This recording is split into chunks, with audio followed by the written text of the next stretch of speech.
Hello दोस्तों, मैं वापिस आ चुका हूँ एक नए वीडियो में एक नए टॉपिक के साथ। तो आज हम बात करेंगे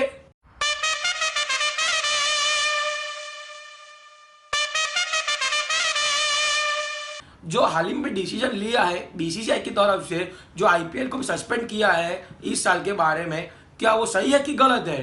तो बात करेंगे इसकी वीडियो में आज।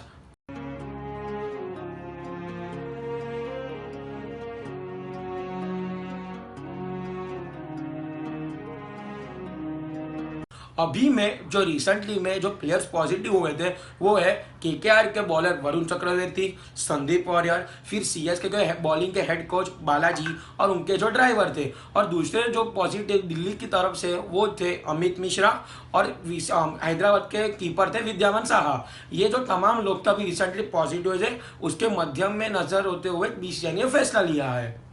और दूसरे भी जो प्लेयर्स है जो आईपीएल के स्टार्ट में पॉजिटिव हुए थे, जैसे आरसीबी के देवदत्त पडिक्कल हुए थे, नीतीश राणा हुए थे, डैनियल सैम्स हुए थे और आंद्रे नोटजे भी हुए थे। ये सारे प्लेयर्स है जो पहले ही आईपीएल के स्टार्ट से पॉजिटिव हुए थे और तब भी आईपीएल के जो बायो बबल है उस पर भी काफी सवाल उठाए गए थे।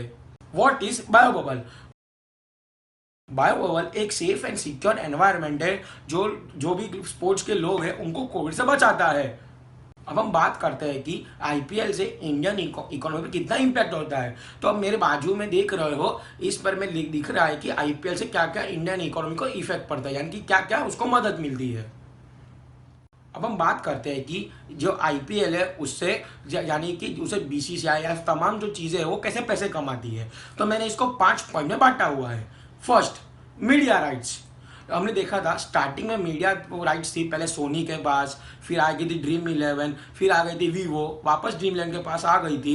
तो और इस बार आ चुके स्टार स्पोर्ट्स इंडिया के पास, और उन्होंने हाल ही में ड्रीम 11 से लेकर टोटल 17,000 करोड़ का बिड लगा है, यानी कि बहुत ही बड़ा अमाउंट है। इससे बहुत ही हमें इफेक्ट पड़ता है इंडियन की इकोनॉमी पर। Second point, ticket cell.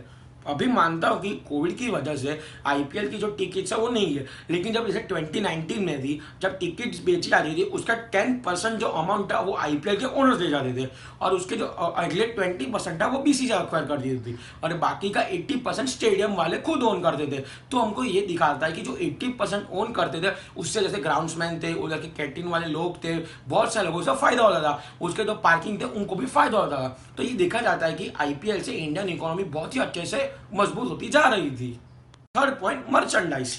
हमको पता है कि आईपीएल इंडिया में त्योहार की तरह है और लोग अपनी फेवरेट टीम के लिए कुछ भी करते हैं, जैसे कि उनके टी शर्ट लेते हैं, कैप्स लेते हैं, उनके मग लेते हैं, उनके फिर फोन के कवर लेते हैं, वॉचेस लेते हैं, जूते लेते हैं, बहुत सारी चीज़ें वो लेते हैं। इससे इससे उनकी जो ब्रांड वैल्यू काफ़ी बढ़ जाती है। जैसे अभी जो आया था रिपोर्ट के हिसाब से 2021 की जो मर्चेंडाइज है पूरे आईपीएल की करीब $20 बिलियन की थी। यह दिखाता है कि इससे लोगों को काफ़ी फायदा पहुंचता है। चौथा पॉइंट, स्पॉन्सरशिप। ये सबसे ज्यादा है इंपॉर्टेंट आईपीएल वालों को कमाने के लिए।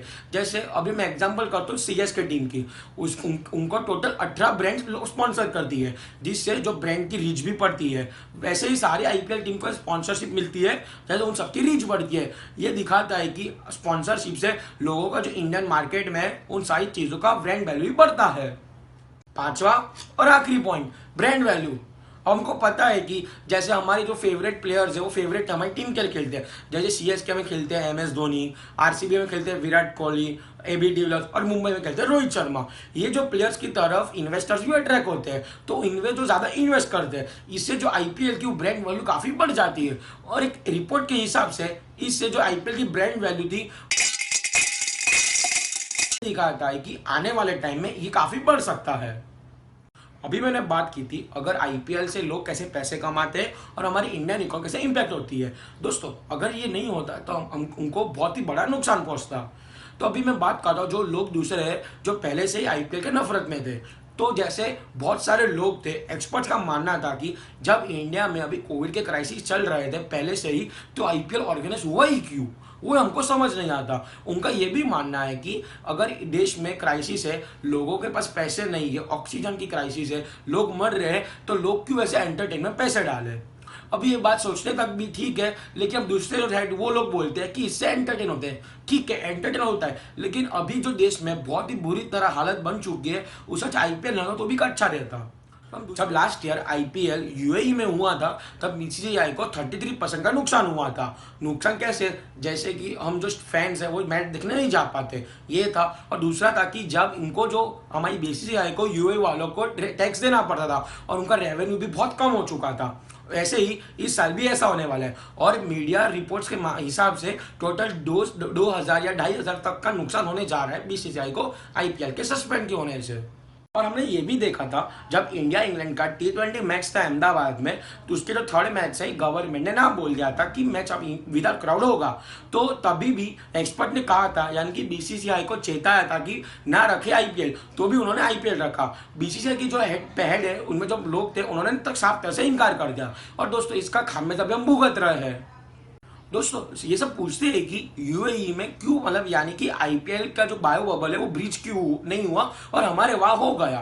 तो इसके जो रीजंस है मैं आपको बोलता हूँ। जो पहला था ये है कि उधर यूएई में टोटल सिर्फ 3 वेन्यू थे और हमारे वहाँ 4-6 वेन्यू है। और उधर 3 वेन्यू का डिस्टेंस बहुत ही कम है आपस में। और हमारे वहाँ देख सकते हैं कि जैसे दिल्ली से लेकर चेन्नई तक बहुत सारी जगह थी। और दूसरा ये भी था कि वहाँ लोग है ना बस से ट्रैवल करते थे, वहाँ की गवर्नमेंट ने साफ तरह से इनकार कर दिया था और हमारे वहाँ एयरपोर्ट से कर रहे थे।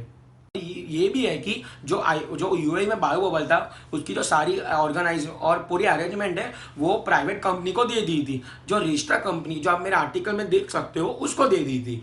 और इससे क्या होता था कि लोग उधर के थे वो हमारे जो प्लेयर्स है उससे काफ़ी दूर रहते थे।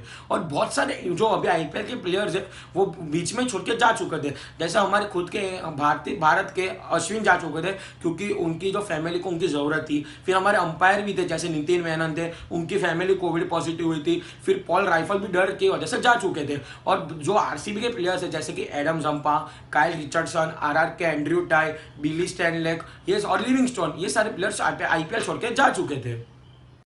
अभी जो हाल ही में सर्वे हुआ था उसमें 33% लोगों ने कहा था कि हाँ आईपीएल अभी भी होना चाहिए। लेकिन दोस्तों अब मैं मेरी बात करूं, मैं भी बहुत बड़ा आईपीएल का फैन हूं, मुझे भी क्रिकेट मैच देखना बहुत पसंद है। लेकिन क्या करें, हमारे देश में भी महामारी इतनी फैली हुई है, लोग मर रहे हैं दिन भर दिन, लोगों का मरने का आंकड़ा कम नहीं हो रहा। और उसमें हम आईपीएल देखें, ठीक है हमारा एंटरटेन होता है, लेकिन उनका भी सोचना चाहिए ना। ये जो पैसा अगर गवर्नमेंट ऑक्सीजन प्लांट्स, हॉस्पिटल वो सब में डाल तो कितना अच्छा रहेगा। और हमारा आईपीएल पहले से ही यूएई में होता तो कितनी मजा भी आती हम सबको। ठीक है दोस्तों, ये काम मैंने आपको बताया आईपीएल सस्पेंड होना अच्छा चाहिए कि नहीं, मैंने तो अपना बता दिया। आप सब लोग नीचे कमेंट्स में बता दीजिए आपका क्या डिसीजन है, आपका क्या स्टेप है इस पर। और दोस्तों मेरे वीडियो को लाइक कीजिए, शेयर कीजिए और सब्सक्राइब कीजिए। ठीक है दोस्तों, तब तक के लिए गुड बाय।